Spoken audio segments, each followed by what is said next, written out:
roll call. For proposition panabur, are you guys here and complete? Yes, we're here and complete. Cool. For oppositions pelita harapan, are you guys here and complete? Yep, we're here and complete. Okay, I'm going to do roll call for the adjudicators too. Kariski, are you here? Yep, here. Kak Iqbal? Here. Okay, thank you, Kak. Mbak Astri, are you here? Here. Thank you. Kak Jess, are you here? Here. Karika, are you here? Hello, Rika sir. Thank you, Kak. Kak Mirwanto, are you here? Here. Kak Ramazan, are you here? Here.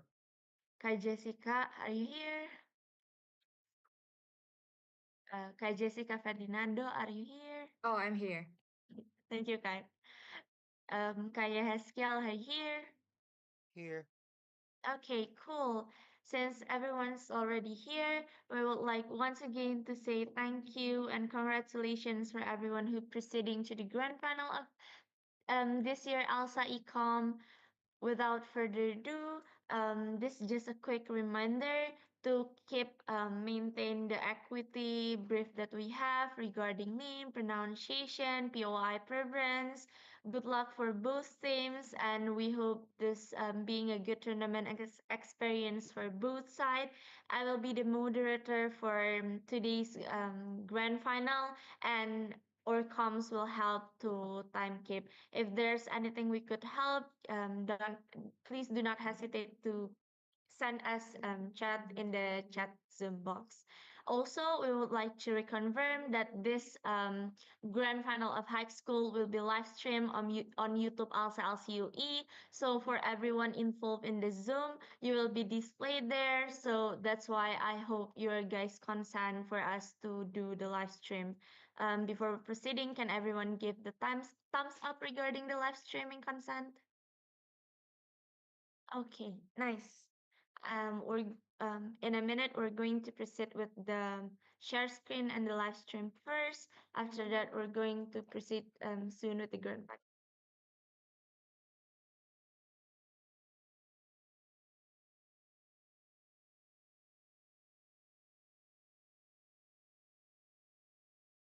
Okay, I hope all the screen is visible and the live stream is proceeding right now. Without further ado, I'm calling upon the Prime Minister to open government cases. Here. Okay, I just want to confirm that I'm audible. Yes, sure, you are. All right. My preferred POIs, you can just chat. Therefore, without further ado, I'm going to start my speech in 3, 2, 1. Right off the bat, 2 points of framing. First, we want to note that while not specified by the motion, this debate will likely be strictly about criminal cases, right? Because juries do only operate there. Indonesia is likely to adopt this system that already exists, like for example in America. But secondly of all, let's talk about the difference between criminal and also civil cases. That is, while civil proceedings are intended to discover formal truth regarding the law, criminal proceedings are intended to rather discover the material truth regarding the facts that are provided. As an illustration, the reason why in civil proceeding, for example, the contention is morally about the law is because the legal proof to a civil breach is morally clear under a civil law, right? For example is like the proof of debtors not paying their obligation, etc. This is much on a clearer merit. On the other hand, the nuance of the motion that I need you to understand is that in most criminal proceeding, the main contention is not about the law because the law is generally clear. For example, within the premeditated murder, stealing, etc., where in most criminal trials, the objective is to discover the truth by looking at the fact of the case. And so, crucially, what this is telling you is that knowledge of law is not the prerequisite of being a jury. And so, first and foremost, their point of law literacy in Indonesia does not fly. But thirdly of all, even if you do not buy that, you need to understand that judges are as well and are there as well in, for example, like criminal trials that are decided by a jury. So there is still a legal expertise that where the judges are still there. It is used for a legal function in the court, right? For example, judges still enforce on what evidence can be presented in the court, or whether it is lawful or unlawful. For example, like in sustaining and overruling the objections raised by the opposing counsel in case of, for example, hearsay, personal attacks to witnesses, using irrelevant facts to attack the witnesses, etc. You can literally see in televised criminal courts that judges also give reminders on what the jurors can consider and what the juries can. The distinction under our side is that juries have make the decisions better, not the judge. So far, by far, with these true framings, we have proven that legal expertise is the most important thing to be put into account in criminal trial, and that judges still can utilize the legal expertise to direct how the trial goes, thus benefiting our side, and also the benefits are symmetric. Moving on to arguments then. Moving on to the first arguments on regarding why are juries better in decision making. Three reasons why. Firstly, I would point out on bias. I would posit that juries are less susceptible than judges for two reasons. One, jurors are typically chosen from random and also impartial selection of process. Right. This is good because it helps prevent any bias and also composition in the jury pool, thus avoiding political election of judges toward a case that can be typically done easier when the number of judges is only three. But secondly of all, even if you do not buy that, here's a stronger point. There is a bias correcting mechanism for juries in the form of voir dire. In this process, attorneys from both the prosecutor and also defendant can question the prospective jurors and to identify the potential biases that happens in court, right? For example, if there is any prejudices or conflict of interest, they can actually question the jurors' impartiality. Challenges for cause may be made to exclude jurors who cannot remain impartial. We think that this is the most effective way to avoid biases. As attorney on both sides of the house, they have the most incentive to ensure the most impartial juror selection, right? So that if a prospective jurors show signs by their profession or lived experience that they're going to side with either side, they're likely going to be accused for their by their attorneys, right? But the thirdly of all, the comparison within a judge is simple. You cannot pick your judge as an attorney, especially in court, unlike arbitration, for example. We think that in Indonesia specifically, judges are more likely a part of the majority group, for example, like being Javanese, and there are certain social push that has structurally been biased towards a certain group of people, for example. This means that once the judges has personal biases with inherent humans, the inability to excuse judges based on identification of biases by attorney make the case hinge upon the judge's personal preference and also views. We are going to concede on either side that humans may have tendency to be biased on based on things that are proximate or relevant to them, right? But even in like professional sports, for example, especially by the fact that emotion can be at all time high by the criminal trial. But the tipping point here is that under our side of the house, attorneys can differ and also excuse juries that they deem as impartial, making it more fair and also fairer for both sides of the judiciary. This argument is very, very important because in a religious insult trial, for example, it is crucial that we do not hinge on an old Christian widow that because of a certain biased judge hands, right? The stakes are high and we do not want to risk partiality under our side of the house. But secondly of all, we want to bring regarding corruption. I would say that judges are more likely to be corrupted by the fact that they hold power in the judicial system. They're able to hide corruption easier. As they are the top of the justice system under their side of the house. In fact, this is even worse when the judicial commission, or like in Indonesia, the commission that should act as check and balance, literally cannot discipline or remove these partial judges. In Indonesia, all they can do is actually recommend sanction to the court because they are underfunded and actively being pushed back by the Supreme Court, which is governmentally backed. And this is very, very important to note. And so the current system is especially very, very weak. So three reasons why jurors are going to be better done. Firstly, jurors' personal information is typically protected by to prevent some undue contact for to prevent, like for example, societal sanction, harassment, or intimidation. For example, this is important for many reasons. Three reasons. A. This indicates that it is harder to bribe a jurist when you cannot identify their identity. But B, we say that, like for example, in while public opinion may affect both sides of the house in a very high profile criminal activity, for example, it affects the judges more as they're well known by the public and they want to maintain their position and also reputation, right? So the difference here is that with jurors under our side of the house, there is less stake on them as because they are as other people who are professionals, right? Or like for example, like judges, etc. Mostly because they are unknowable by public. So thirdly of all, we think that this manifests as a case of, like for example, Jessica and Myrna, where judges prosecute Jessica despite the lack of evidence due to public pressure. This happens because Indonesian prosecutors operate within Attorney's General Office, which means an institution can literally have political ties as well, which means currently prosecutors are already vulnerable to top-down political pressure and public outrage. So with all the points, so proud to propose. Thank you, Prime Minister. Now, calling upon leader of opposition to open opposition case. Here. Hello, just wanted to check before I begin. Is the speaker audible? Yes, yes, you are audible. That's great. So before I begin, I just want to say POS to chat, please. I'll get to it if I can. So I'll start my speech in three, two, one. A few points to set up. First, at the top, what is the jury system, right? It's a really arbitrary list of people that's chosen to give a verdict on a case, and they are in charge of making a judgment based on like the evidence that has been provided during court proceedings. And notably, even though it is a diverse set of people, you're still most likely someone who has already like a position and your own opinion on things prior to court proceedings. So even when it is arbitrary, the legal system can't be entirely sure on how like unbiased jurors are in court proceedings and how experienced they are with the legal system, right? And second, why is this going to be a radical change? First, this is a foundational re-engineering of like Indonesian justice system, right? Because like notably, jury system, as mentioned in the info site, is something like embedded in like Anglo-American legal tradition, and they've already like specific institutional safeguards to protect it, right? And third, what does Indonesia's legal system look like? Three things, right? First, Indonesian legal system is like a civil law system, and we're super influenced by like Dutch colonial law or like Islamic traditions, but also things like adat and customs, right? And second, judges are civil servants, and they are selected and rigorously trained via like state examinations through things like the MCAT, right? And their legitimacy comes from their vast array of legal expertise and procedural neutrality. And third, there is not a cultural or institutional foundation for jury participation.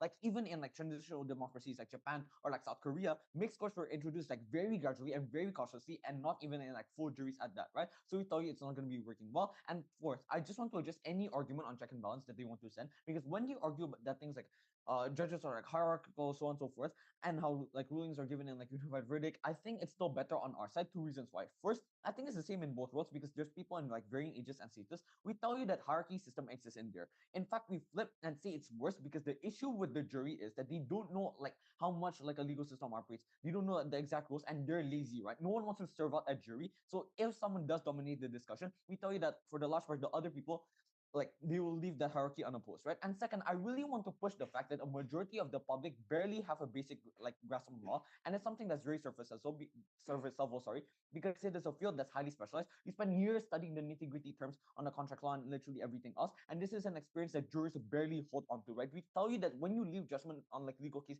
based on like emotions and like really personal morals and a really messed up understanding of the legal system, you cause court cases to conclude with like poor judgments.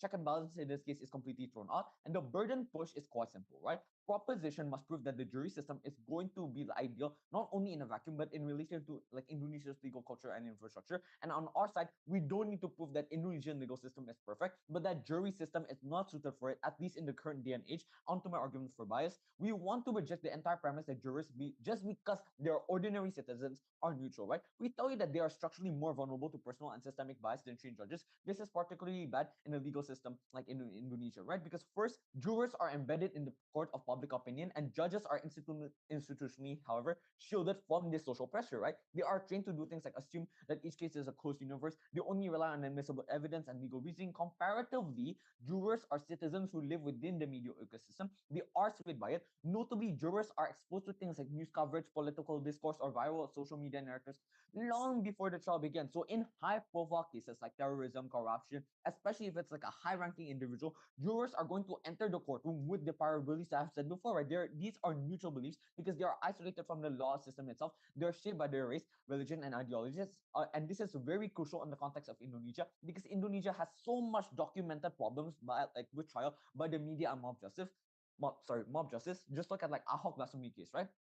Jurors, unlike judges, do not have epistemic insulation from this. Instead, they carry societal bias into the courtroom and are manipulated by media sentiments. And second, jurors have different levied experiences. Like, look, judges need to undergo years of training to suspend their moral beliefs and follow structured legal doctrines. And jurors are placed in a trial room and then told to use their like common sense, right? This isn't fair. This is dangerous. There are three prongs with this. First, people's lives experiences are unevenly distributed, and this is a largely placed upon birth, right? This is to say that someone from Jakarta's upper class is going to like view corruption very differently to someone in like rural Papua, right? A conservative religious juror is going to judge things based on morality and gender very different than someone secular, right? This is bad because when the legal system is based on the idea of like beyond of like reasonable doubt, sorry, then there is a very inconsistent threshold of guilt because of the subjective lived experiences of each individual. Sorry. Second, in criminal trials, empathy and like bias is always going to happen, right? The intuition pump here is that if the defendant is like charismatic, they're going to be forgiven, even though there's like strong evidence against them. But like a nervous or unlikable person is seen as guilty, even though they're innocent. And third, like it's just implicit bias, right? We cannot take away the fact that women are going to be judged harshly in things like sexual assault cases, or like minorities are going to be like stereotyped as aggressive and untrustworthy. These are documented effects in social psychology and criminal law. Indonesia has deep social religious divides, ethnic tension, gender norms, so on, right? We do not stand for a world where women wearing revealing clothing and lacking male family support is seen as less credible, and so like victim blaming and like rape cases are going to happen if they are male and come from like conservative religious backgrounds, right? Like Indonesia is so patriarchal, and this is harmful for these sexual assault cases because many juries probably believe that it's the woman's fault. Like they don't recognize that like catcalling is already assault itself, right? Or Papuan men are accused of like anti-national, and like Chinos are stereotyped as like economically privileged and seen as arrogant. Well, especially in the civil law systems like Indonesia, judges are already trained to ignore like prejudicial evidence that evaluate only what is admissible, right? And justify their decisions through like written reasoning.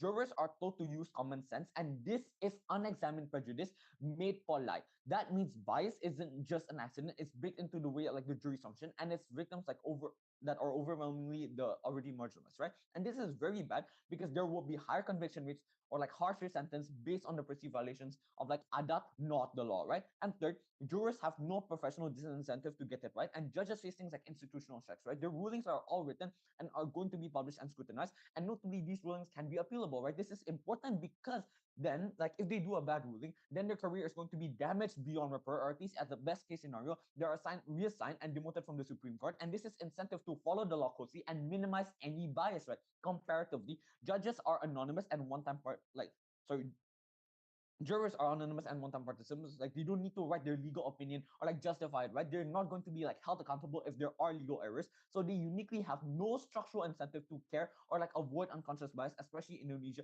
where voir dire isn't strong, right? But worse, in group deliberations, they're going to group think, and like dominant like personalities will going like override the individual moral judgment. Like the loudest, most confident juror can like sway the room because they're like ordinary people, right? And insofar as one juror gets bribed, then they can easily sway all the other jurors, irrespective of like their randomness and like their number, so on, right? And this is why I'm so proud to oppose.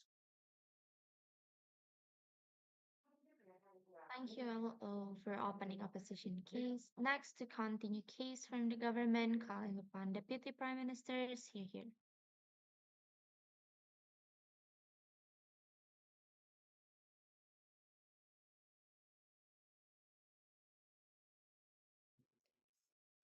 For POI preference, I'll prefer PPY through chat so it doesn't disrupt the flow of my speech.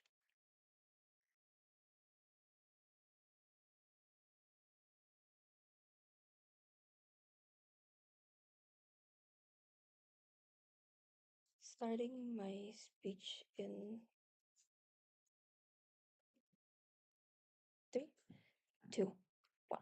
We have two pathways of victory here. First, on bias and accountability. Secondly, then on public opinion. We think that SPH didn't even listen to our PM's speech in regard to legal knowledge. So a few things to note here, panels. Realize that judges are there as well as in criminal trials as well, decided by a jury, right? So we think that all the legal expertise that a judge has is used for its functions in the court. For example, judges still enforce what evidence is presented is admissible in the trial, and the judges also utilize the legal authority to prohibit counselors from actually unlawfully manipulating the victims, right? So I think that the distinction under our side, the critical distinction is that juries are the decision maker, not the judge. So even if they aren't that well known legally, there's still a judge either way to fill in for this, right? So firstly, then in regards to bias, they said that jurors are biased to like human factors, for example. Why is that even bad? We told you that criminal trials are heavy on facts. We told you that facts as mitigating factors are important to be recognized. For example, knowing that African Americans steals for necessity, or like knowing that minorities steals because they are forced to do so by their financial capacity because they're systematically pressured. Check your note panels. We told you about the process of voir dire, right? We think that Espehan needs to read more about the law. We have told you that voir dire procedure enables attorney representing both the prosecution and the defense to question prospective jurors, right? Thereby identifying any potential prejudices or like biases, for example, that could like potentially compromise a juror's impartiality. It is within this framework that the challenges for cause may be raised, like seeking the exclusion of jurors that are unable to maintain impartiality. We told you this is the most effective means of minimizing bias, as both prosecution and defense attorneys are highly motivated to ensure that the selection of the fairest jurors consequently that are that they have to make sure that they are no bias whatsoever, right? But they never engage on this. They never prove to you why the comparative of judges bias. We have told you from the get-go that it's very risky as judges to have personal biases, right? They said that they only want to maintain like reputation, for example, but we flip this. We told you that it makes them more prone to bias because there's a high stakes to comply with public pressure in the high-profile cases, right? We have seen it all over again in like Jessica Mirna case, for example, like my PM has brought, where because they are afraid of the reputation that will be down as they decide against what the public thinks, they don't risk it. But why are jurors better? Firstly, then on regulations, because the fact that the law provides penalties, including contempt of court charges, for anyone attempting to tamper with or improperly influencing jurors, right? Well, however, we notice that these penalties act as a deterrent against attempts at like corruption, for example. So the attorneys cannot even risk by approaching the jury in private spaces because they will be held in contempt. We said that the risk is compounded by the fact that juries are more in amount, like quantitatively, so the risk of getting caught is also higher on their side. But secondly, then, because the courts may use gag orders or like any other media restrictions to limit the release of information that could influence jurors. So if they're scared of getting backlash, particularly in high-profile cases, the way it works that either the prosecution or the defense may file a motion requesting a gag order or like a media restriction, right? But thirdly, then in terms of check and balance, we say that it's better on our side because the bigger amount of people in juries is a benefit, and that in and of itself, each member of jury can check and counterbalance each other in deliberation. We think that this is way better on our side when they don't even know each other, that they cannot communicate with each other outside of the court. The difference with judges is that this is very hierarchical, right? There are major senior, there's so many senior judges and newer younger judges. We say in deliberation is mostly lender disputable, right? This means that mostly that they are decided by the older senior judges who are mostly stubborn on their positions. It is the fact that especially in Indonesia, the seniority is such a high thing and that that's normalized in society, right? Where even if there's reputation, we flip this one. We told you that this makes them more POI. bias because there's a high stakes to comply with public pressure in like high profile cases, right? We've seen that all over again, like the Jessica Mirna case. Zero response to this whatsoever. They said, but like all jurors also consume media. Like for example, we however realize that this is very untrue. They never engaged to our gag order argument. We have told you that courts may use gag orders or other media restrictions to even limit the release of information under our side of the house that could even influence the juror. That is particularly in high profile cases, right? The way it works is that either the prosecution or defense can file this under our side. But why is this important then? Firstly, then realize that the problem in Indonesia is that the public trust towards the justice system is eroding. There's literally so many public scandals regarding into this. This was like POI. one because of his involvement in the ruling that allowed Gibran to run for vice president, right? But secondly, then we think that this is worse under side opposition when public trust towards the justice system is bad and it's worse under their side. Two things to note: one, because they start caring less towards criminal injustices, people are less inclined to keep up with these criminal trials, so therefore there's less media visibility and discussion. But secondly, then this worsens external check and balance under their side of the house. So if someone were to be be wrongfully prosecuted on their side, people wouldn't even care in the first place because the fact that they're not apathetic towards these types of problems, right? So you know that since their strongest contention is accountability, right? We've told you that even at worst, you think it's symmetric on both sides. Two tipping points here on why we win. One, because the likelihood of by virtue of numbers, we say the bigger amount of people in the juries is a net benefit in and of itself, and that each member of the juror can check and counterbalance and communicate with each other outside of court, right? So the difference with judges is that it's very hierarchical. There are more senior judges, there are more like more POI. newer and younger judges itself. We see that the deliberation is mostly rendered disputal. So this means that it is only decided by the senior judges who are most likely stubborn.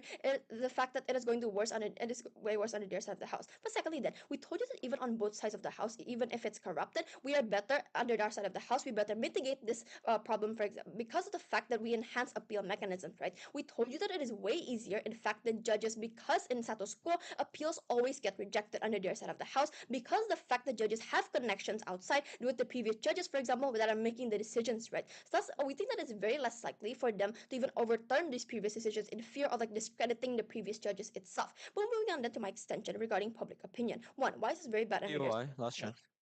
We think that judges and prosecutors are trying to save face under their side.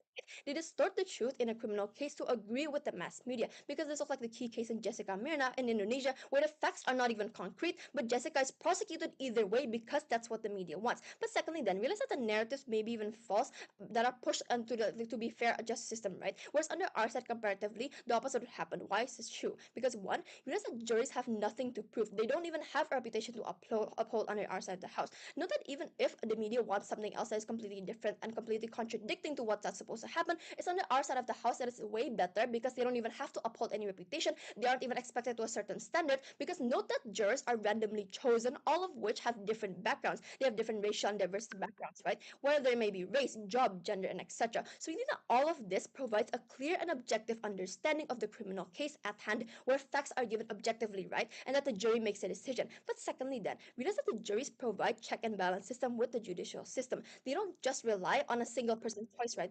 But a one panel choice. But the fact that we rely on like unanimous decision, like 12 people under our side, thus we think that it's very likely, like qualitatively, it's better under our side. But if we delete the jurors completely, we think that a judge who might even have a racial or discriminatory mentalities that might distort at the end decision itself under their side of the house because the fact that easily taps into their bias, into the subconscious bias under their side of the house. We feel like this is extremely worse when it's detrimental to how a person's outcomes life will out, right? Under their side of the house, however, this looks like innocent people being jailed wrongfully or being prosecuted wrongfully just because of a certain race or that because they believe in a certain religion. So with all that being said, so proud to stand on side proposition.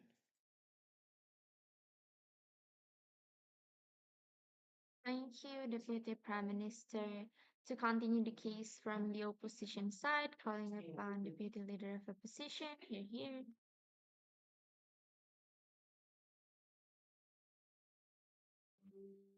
Hi, could I just check if I'm clearly audible? Yes, you're audible. All right, thank you so much for that. For that, few housekeeping rules.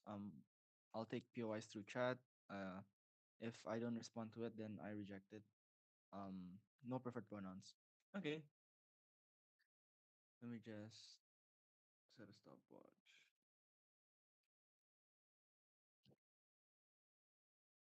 I'll start my speech in three, 2-1. But number loses because their case is too Western centric. I have to say that Clara gave a very good speech, but I'm sorry it does not work in Indonesia. And because their case suffers from nuance, then this battle should be cancelled for op. Two issues. First, I'm going to take them at their best and prove their most favorite mechanism on Vordar would be insufficient to counter bias. And two, I'm going to prove very charitable and engage in their best case and prove why Vordar, in fact, obstructs justice. This is the biggest tipping point that GovWhip has to respond to. I want to note that at the top, like Vordar only works on relying on attorney abilities. Like their side even concedes that the underlying mechanism of Vordar is attorneys can cross out potentially biased jurors. But so I have five responses to take this down. First, Vardar assumes that like you have highly skilled attorneys on both sides with equal access to background information and ability to frame psychologically probing questions. They never prove why it's applicable in Indonesia. Two, public prosecutors are underfunded. They handle 12 cases at once. We flip their case on fairness. Like many defendants rely on court-appointed counsel with no meaningful preparation time. Comparatively, prosecutors benefit from state resources and institutional expertise. Three, this is asymmetry results in unbalanced jury panels, like where only the prosecution has the capacity to exclude jurors strategically, further tilting the trials against marginalized defendants. So right off the bat, we flip that it is even worse because you give the moral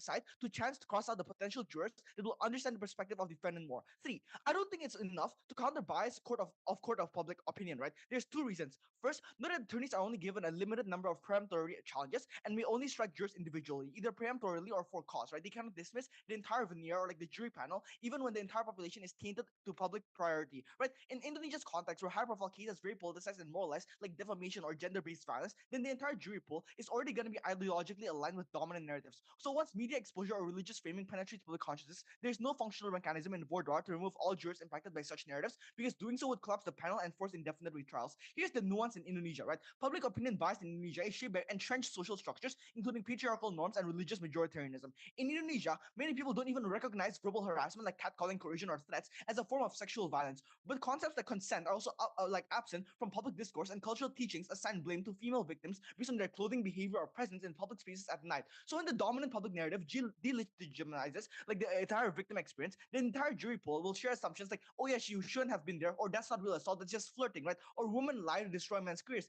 This means that even before evidence is heard, jurors have already discredited the victim's framing of harm, making conviction structurally unlikely even in the presence of strong evidence. Note that this is very structural bias that affects majority of population, which means jury composition, even when you cross out like the five, the selected jury may also be biased because the cultural misrecognition of harm is collective and normatively reinforced. It arises from things like religious sermons, like promoting modesty as protection, or school curricula that emphasizes like gender roles over rights, or like media framing, right, that romanticizes male aggression or frames female outspokenness as arrogance. So there's likelihood that juror believes catcalling is harmless. So attorneys cannot remove everyone who holds these views because nearly everyone does. Three, like Indonesia, many high-profile cases are framed not just legally but morally, right? Defamation, cases like they involve public figures or like religious leaders or like public morality. They invoke a lot of emotional allegiance to like groups of ideologies, right? In a case where female students accuses like a lecturer of harassment, then the public is going to sympathize with the like institution reputation rather than the victim, right? In blasphemy or like LGBTQ related cases, like jurors see acquittal as betrayal of religious norms even if you understand the legal standards. So in this context,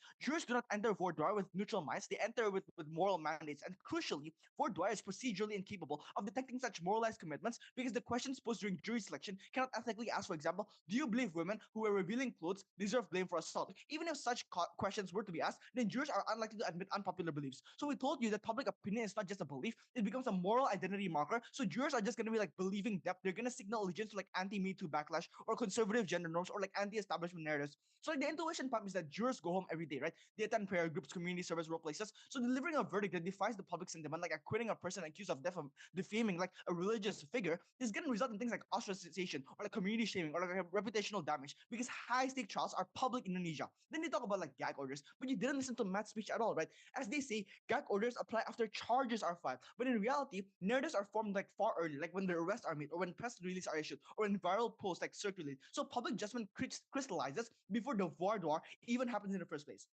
Note that judges are much better, right? They say judges care about reputation. That's why they want to conform with public opinion. Note that the audience that matters is not the general public, it is the appellate courts. Like they will review the written decisions for coherence or like legal standards or the supervisory bodies like the Komisi Yudisial or the Badan Pengawasan MA. Like these things are evaluate performance based on judicial equality, not public popularity. But more than that, like peers and seniors within the judiciary themselves will evaluate things like transfers, promotion, or assignments to higher courts. Furthermore, you need to understand that judges must write legal reasoning. So if the reasoning contradicts facts or like legal standards to appease things like public pressure, then it becomes traceable and appealable. Like higher courts, like Pengadilan Tinggi or like Mahkamah Adong, like these things can reverse or criticize these rulings. Crucially, right? The tipping point is this, right? To become a judge in Indonesia, a candidate must undergo like multi-tiered filtering process. Like these are inherently selects like baseline integrity and competence. They have to get a law degree. They have to pass like entry exam. There's like background reason and like, all these things, right? So furthermore, there's also populist incentive to decide causes in line with public opinion, right? Judges view their role as one of the guardianship of legal order. Like they have a strong sense of institutional community and duty to the constitution.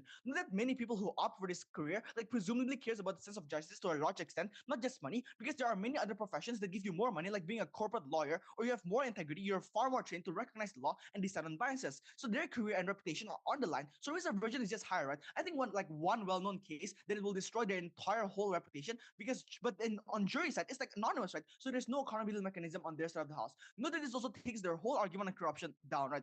Furthermore, we flipped the argument on deliberation, right? They said that you will conform with most senior judges, but this is not exclusive. Jurors conform to dominant voice in deliberation rooms to avoid like conflict or like group cohesion, things like that. But two, like judges are like law students, right? Law students are strongly opinionated. They're more likely to argue than ordinary ordinary people. So the weighing here is okay, yes, in the US jury system, this might be better, but this is different jurisdiction here. Like US is good because people are open-minded. You're exposed to a lot of like liberal schools. You're exposed to a lot of thoughts, right? You're just very diverse. It's so open to discussion. And you have a lot of things like information access in the US. But in Indonesia, right, it doesn't work like that. There are many discussions that are just swept under the rug. You cannot criticize given that Indonesian defamation laws have very low threshold that like when you want to participate in an important dialogue, you are shut down by the set of definition. But okay, let's take them at their best. I'm very charitable here. When voir works, it indeed obstructs justice. The intuition here is that attorneys do not use voir to find the most impartial, informed, or rational jurors. They use to stack the jury with the people who will favor narratives. Like that means eliminating the most capable of sound legal reasoning. Like in a sexual assault case, like a prosecutor will strike a female juror who understands trauma and consent because they fear that they'll be too lenient towards the victim inconsistencies. Or like a defense attorney will strike a trained psychologist fearing that they'll see through the defendant's minimization techniques.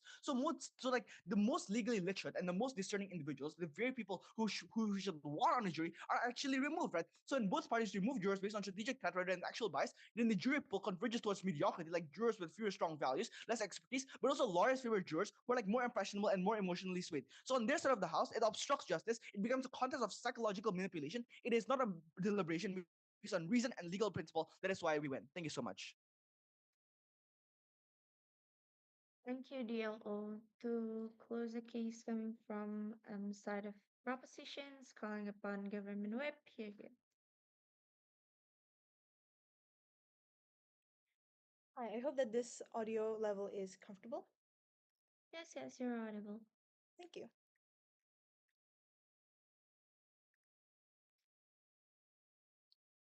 All right. PY preference is through chat. I'll be starting my speech then in three, two.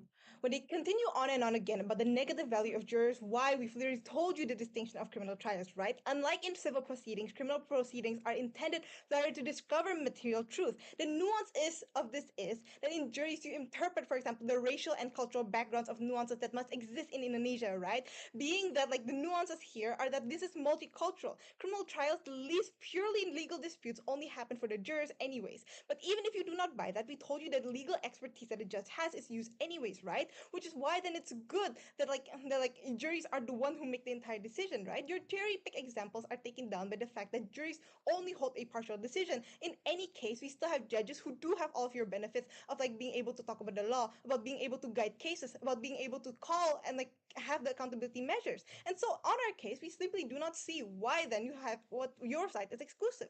But secondly, then on judges, on our side, judges don't make the decisions, right? So bias is not as present as it is to uncover the material truth. But secondly, then Indonesian judges face the exact same biases that you're trying to push via media or whatever. When literally, like, they open the same social media sites, they listen to the same news outlets. The thing is that even when you have the structural incentives of laws of having your position taken away, that already doesn't fly the moment Rachel framed that systematically check and balance doesn't exist or in Indonesia or is very low anyway. But thirdly, on legal viewmanship, it is structurally more unfair for criminal charges to be acquitted in Indonesia because of the marginalized victim lack, right? If you want to talk about the marginalized victim, understand that if they were harassed, for example, in a place with no surveillance, because Indonesia is low surveillance or whatever, the comparative here is that even though the empathy factor may be dominant on our side of the house, realize that we have established since the get-go that judges and legal experts will still be there to check and balance. So we think that quantitatively, it's inherently worse under side opposition when the decision solely relies on a singular actor, right?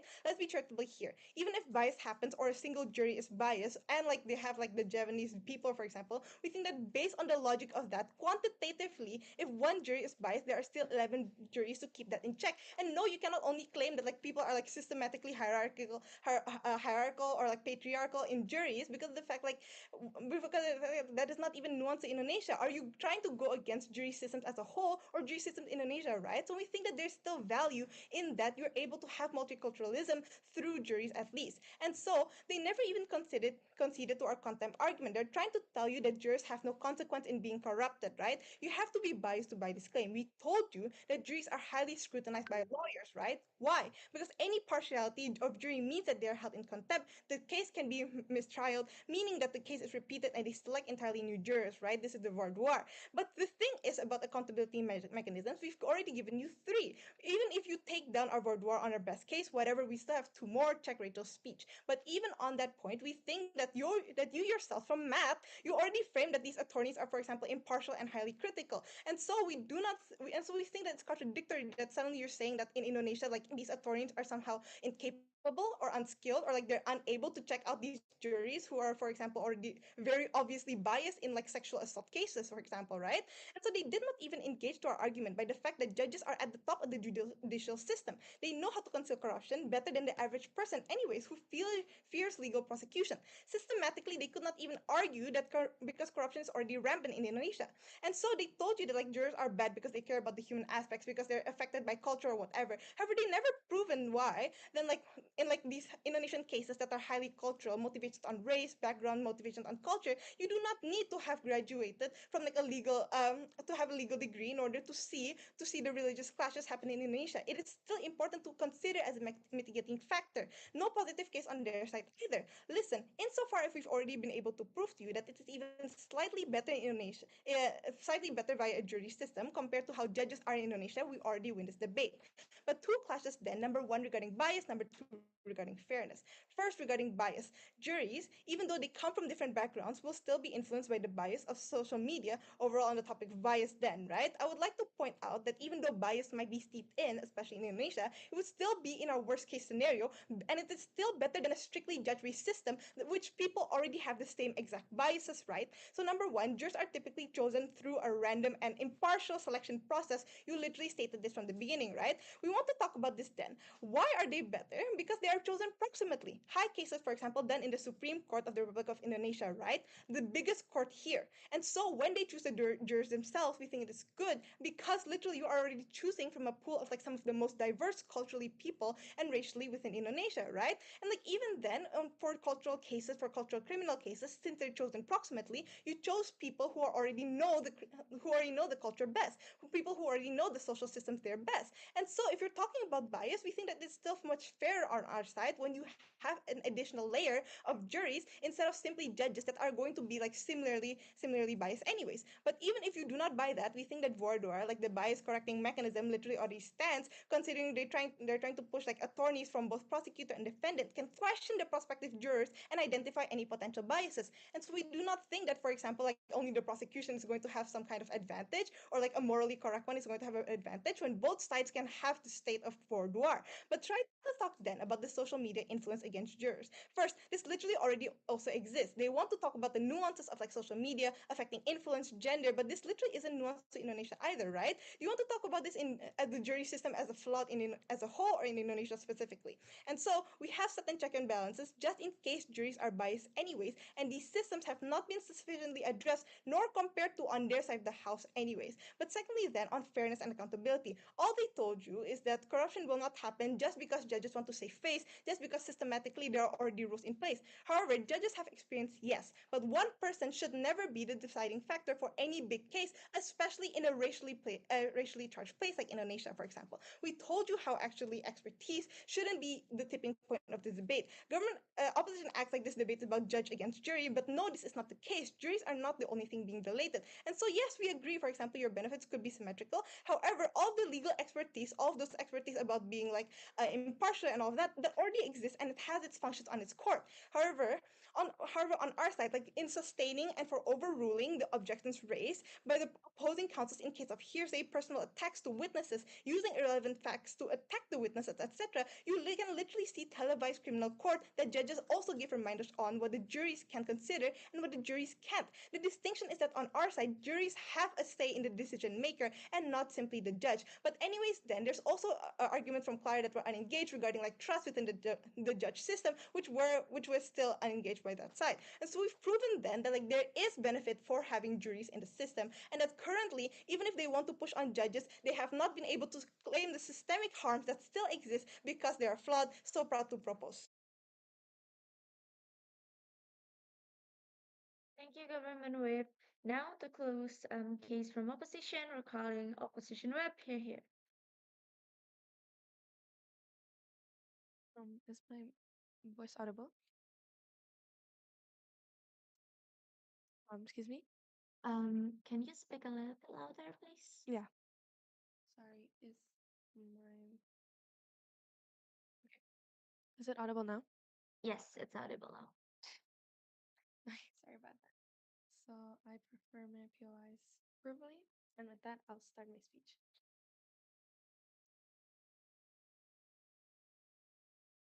Ignoring our engagement and saying we don't listen. So you listen now.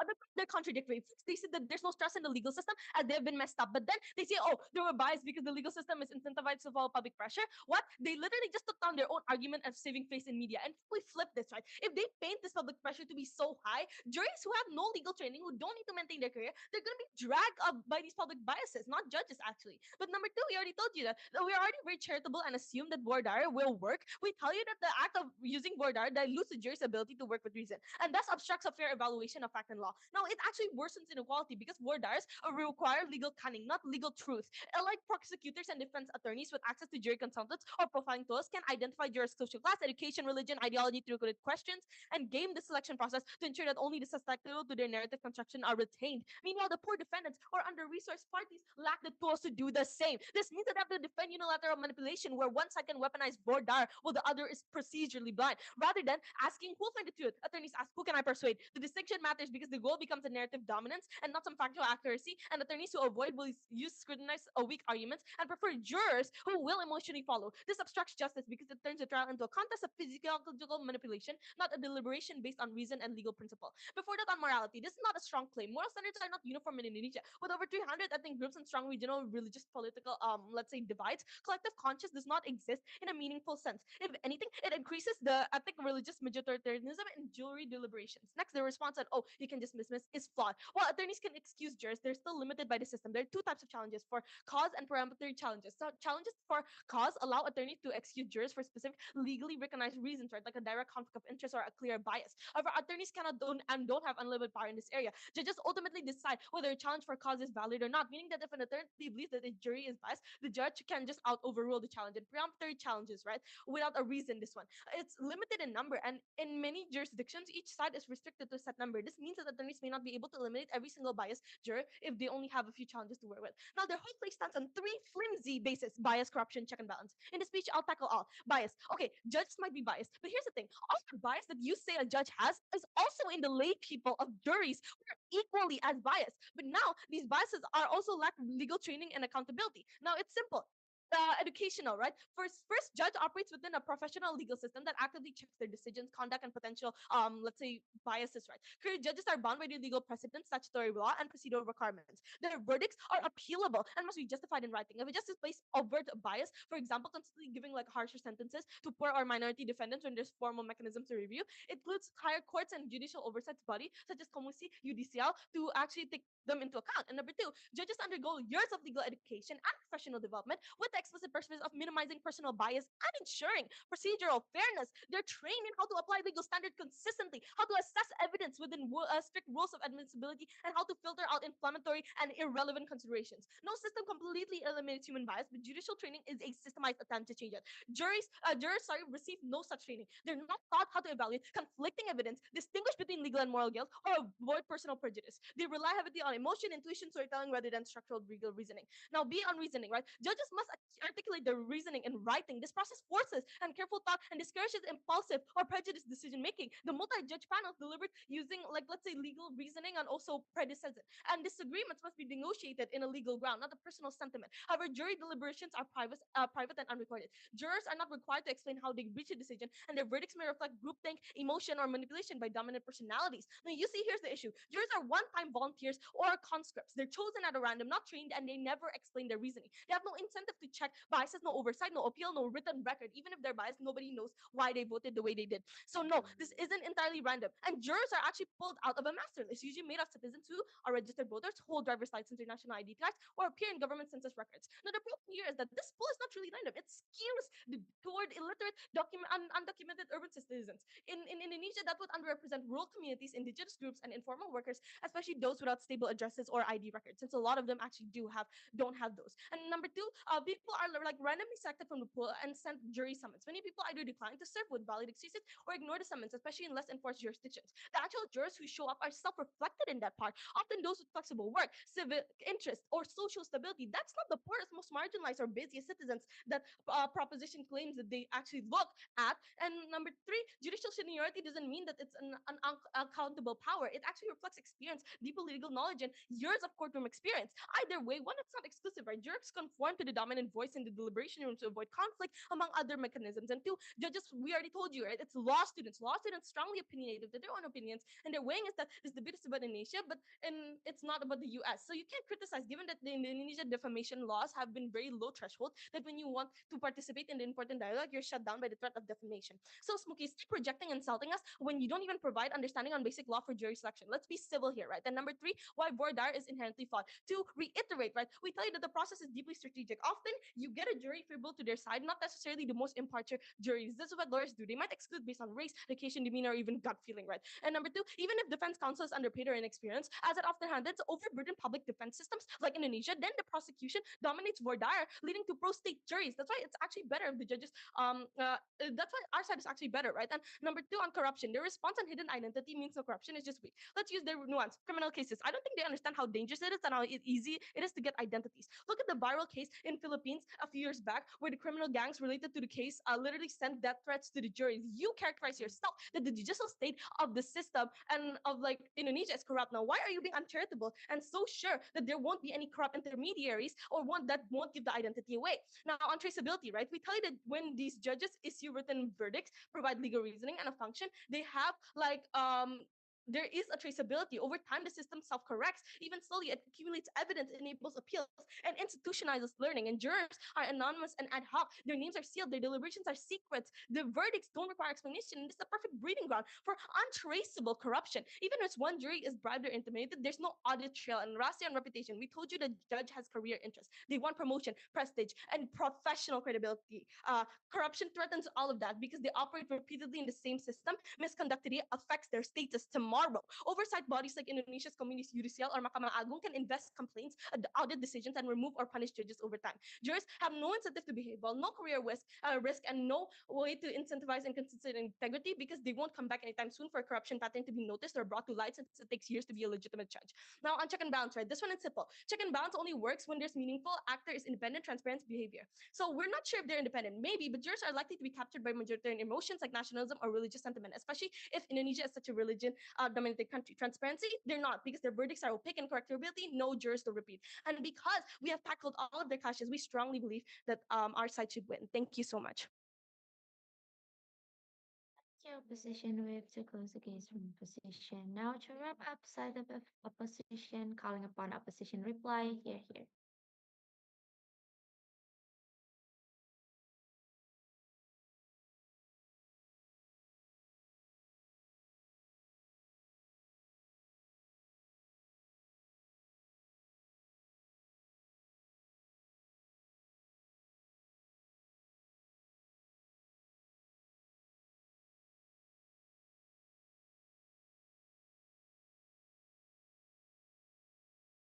Hello, could I just check if I'm clearly audible?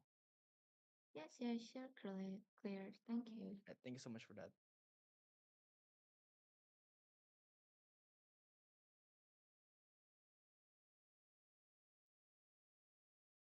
Hold on.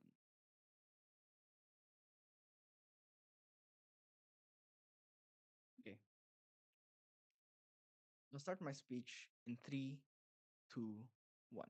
They cannot get away with giving us general advantages of juror versus judges. If we go back to the motion again, it is a policy motion in Indonesia. So at the top, we tell you that our benefits are exclusive. Like on their side, jurors are the decision makers. Their only flimsy response is that, oh, we still have judges on our side of the house. Even if they have judges, these judges aren't making the final decision, right? It is the jury. This means we cannot criticize, we cannot see the legitimacy of this case because comparatively, if we don't have the judges who are making these important decision making decisions, sorry, they're making these decisions, then we don't have this written justification. We assume that these jurors doing it based on their own goodwill and based on their own logic. Two tipping points then. First, why would it not work in the context of Indonesia? I think first, Indonesia is not adversarial in structure, right? This is to say that it follows civil law, right? This is framing that they never engage with. There is currently no legal precedent, culture, or adversarial voir dire tradition to make fairness in Indonesia and legal system good. So even if we concede that voir dire works, being charitable, and even on the best case, like on our side, voir dire is still very underdeveloped. Right? Instead, it actually obstructs justice for the reasons that they will want to manipulate the panel, they'll want to make the jury mediocre, and not the intelligent people that these lawyers strike off. Right? Second, jury system relies heavily on the basic assumptions that ordinary citizens have basic understanding of legal burden of proof. They also have things like they are able to separate emotion from the law and internal culture of like civic engagement and deliberation. Notably, Indonesia lacks all of these conditions. Right, legal education is law. Concept like consent or like evidentiary standards, these are not part of public discourse that we see currently. So even basic recognition of things like sexual harassment or religious tolerance, these are things that are controversial. Note that these are very important discussions that don't happen in Indonesia. Like Panabur can keep talking about what happens in the US and UK, but that loses the debate because the nuance is Indonesia. Third, then, like public opinion is very weaponized, like trial by media or like mob justice. Like these are also rampant. So jurors who live in these communities where religion, where ethnicity, and this loyalty are clear moral identity markers, they are pressured to deliver verdicts that appease the public outrage. Like in the case of Ahok or like other sexual assault allegations, jurors feel structural pressure to convict and acquit based on societal sentiment. Like this is very different from judges who are highly scrutinized and can literally lose their jobs and livelihood. But then, why in general, then Op still wins, right? Panel, they cannot keep getting away with saying that like they give voir, right? Even if you don't buy any of like anything we say, why are the people who pick judges profession generally have good integrity? This has come from Matthew, mine, and Eva's speech, right? We tell you that judges self-select into a career that literally demands moral and intellectual discipline. Like time is zero sum. You need years of legal education to be successful. You need to get things like JD. You need to do competitive national exams. You need to go and do things like ethics training. This is very different from being a lawyer. Like people who literally choose this career path do so out of a commitment to the law. They deliberately opt into like a high responsibility but very low glamour profession because they earn like so much less than lawyers or their prosecutors. So you don't become the judge for the money or power. You become a judge because you believe in fairness. If you want money, then you probably will be like a corporate lawyer. But that's why a judge uniquely attracts people with higher integrity on average. Note that second, also judges are very continuously monitored. Like we tell you that judicial oversight exists. Like bad rulings can be appealed. Like corrupt judges are going to be investigated. Like there is Komisi Judicial, there's Mahkamah Agung internal review. These judges' careers can be literally derailed by a single scandal or misconduct. So they face the very constant pressure of behaving properly, right? This is the thing. Judges have so much scrutiny on their side of the house, whereas jurors can come into the courtroom and be anonymous, right? They are unable to submit any written justification. One person can literally dominate the entire discussion. We think that's bad because there's no accountability mechanism on their side. There are three speakers, but Nabur has never told us why jurors are going to be accountable. Their only response is voir dire. But for all the reasons we've already told you, this is false. Crucially, we'll be charitable and say that some judges are corrupt. Fine. But this is true in every single profession, like doctors, politicians, police officers. People who choose to become judges are not random. They voluntarily decide their life to a profession that requires public service. There's little fame, there's little money. So even if there are exceptions, these are outliers that do not like assume everything. You cannot judge the like entire system based on a very few failures. You judge it based on whether it has structures to catch, expose, and correct those failures. Judges have that system. Jurors do not. That is why we win. Never power to oppose. Thank you. Thank you. Position reply. To wrap up cases from the government side, last speaker call, government whip, here, here. Sorry, government reply, here, here.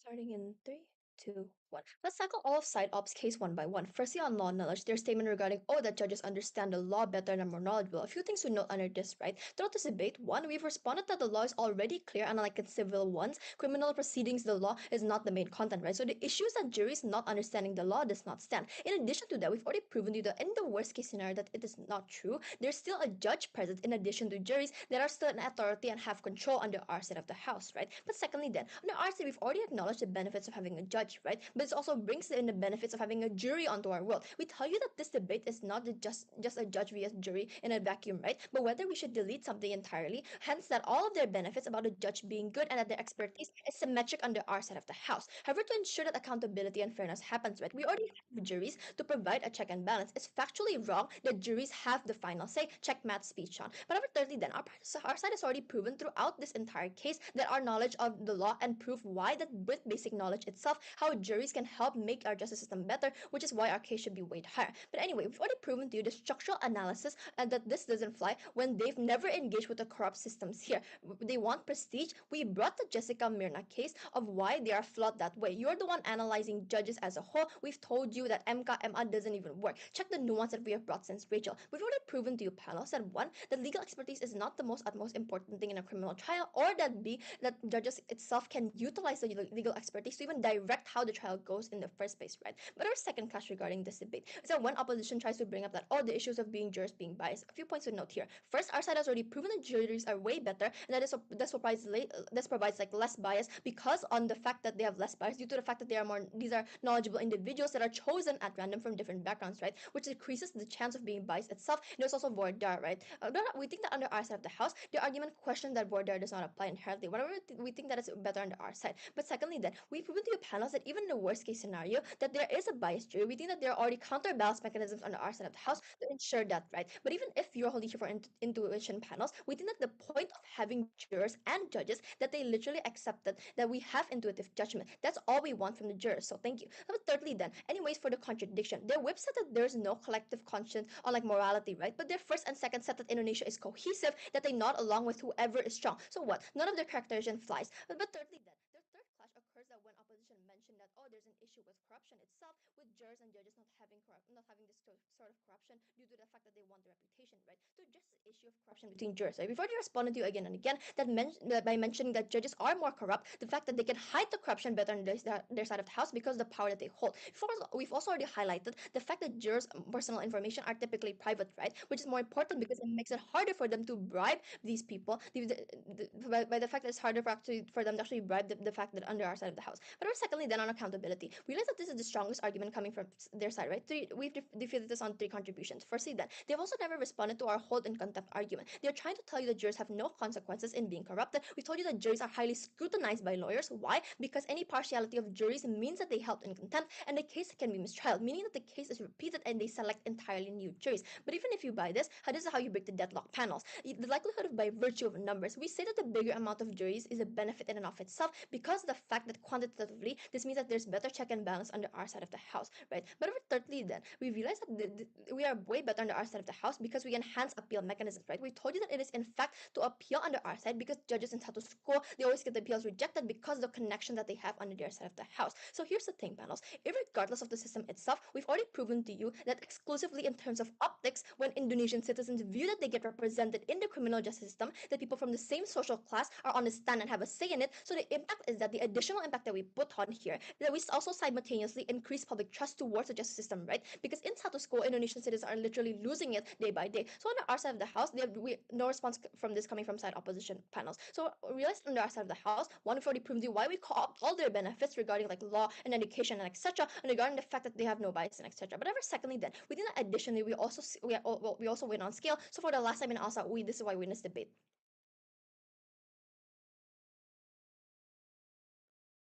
Thank you, government reply for the amazing speech. It marks the end of high school grand final ALSA Ecom 2025.